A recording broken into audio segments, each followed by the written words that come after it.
right, welcome to week 1 of Friday Night Football Frenzy. I'm Joey Lamar, and I'm joined by, where is Phil? Millennials. Can't count on them. All right, let's start with Century and Fargo Davies. This is Reed Hartness. He makes the start, and this is on 4th down. He nearly gets sacked, but he breaks 3 tackles and rumbles ahead for the 1st down.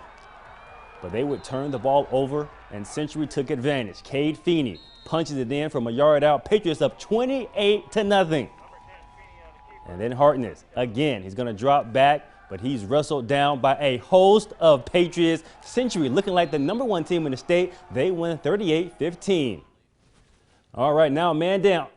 Also in Fargo, taking on West Fargo. And on the very first play from scrimmage, man down puts the ball on the ground, and West Fargo recovers. Not the start Mandan was hoping for. However, things will get better in the 2nd quarter. Dane Carlson finds Elijah Klein. Klein, are you kidding me? What a catch. Mandan up 6-0 in the 2nd quarter. But West Fargo would respond.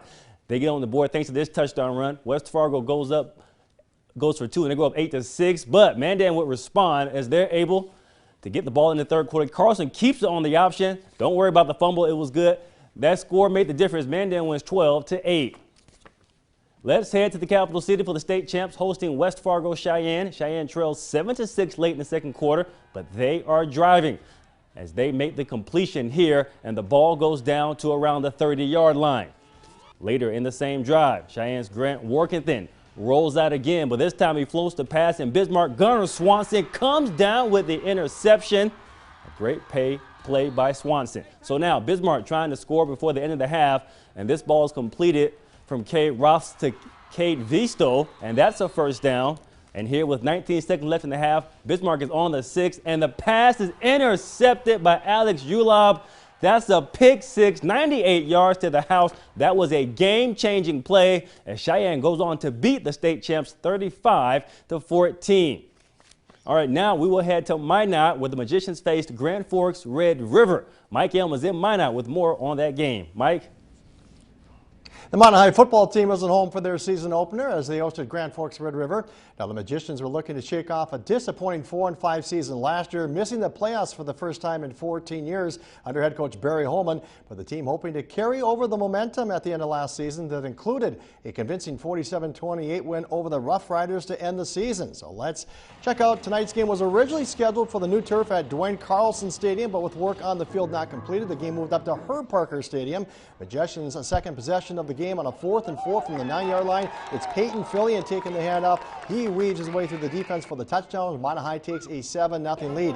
2nd quarter, the Magicians looking for more. Jackson Gunville on the rollout. He hangs it up for the end zone, but Red River, how about the nice play here by Brady Dvorak taking it down. He would have 3 interceptions in the 1st half. The ensuing drive, the Magicians defense coming up big here as Hunter Seidner and Ashton Hillman combine on this big quarterback sack. But the Rough Riders get on the board late in the half. It would be Parker Monette flushed out of the pocket. He fires into the end zone, and it's Dvorak making the catch on the 26-yard touchdown strike. 7-6 Minot led it at the half. The final will be 14-12 in favor of the Magicians. Next up for the Magicians, they will be at West Fargo Cheyenne next week. All right, thank you, Mike. Let's stay with Class AAA and go to Grand Forks Central and Legacy. We'll pick up the action in the 2nd quarter. Legacy already leading 29-0, and the defense for the Sabres was everywhere tonight. Here, Central tries to scramble. Dylan Kuntz picks up a few yards, but he is stopped. Great team pursuit by the Sabres. Then later in the same drive, Kuntz looking to pass. Legacy's Keegan Woodbury picks him off. That ended Central's drive. After a Legacy punt, Central back on offense. This pass is complete. That is Kuntz to Joe Hunter for a nice gain, but the defense was just too much. Legacy was just outstanding on defense tonight. Legacy goes up, and they win this one 43-0. All right, we're going to be back in a couple of seconds with more highlights. We have action from 9-man and single A. That's coming up next.